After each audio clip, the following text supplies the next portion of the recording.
برادران اسلام، الحمدللہ رمضان المبارک کے فرائض، فضائل اور احکامات کے بارے میں دروس سابقہ میں نے باتیں عرض کر دی تھیں، اور اسی طرح لیلۃ القدر کی عظمت اور اس کی برکت اور اس کی فضیلت کے بارے میں بھی میں نے عرض کر دیا تھا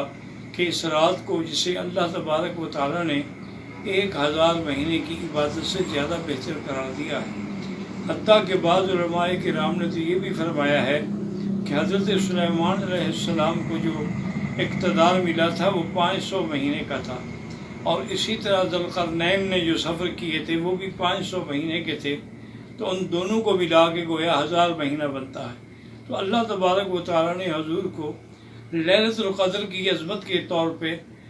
وہ 1000 مہینے سے افضل رات قرار دے دی، اور یہ بھی حضور نے فرما دیا کہ تحروا فی العشر الاواخر، رمضان شریف کے آخری 10 دنوں میں اس کو تلاش کرنے کی کوشش کریں۔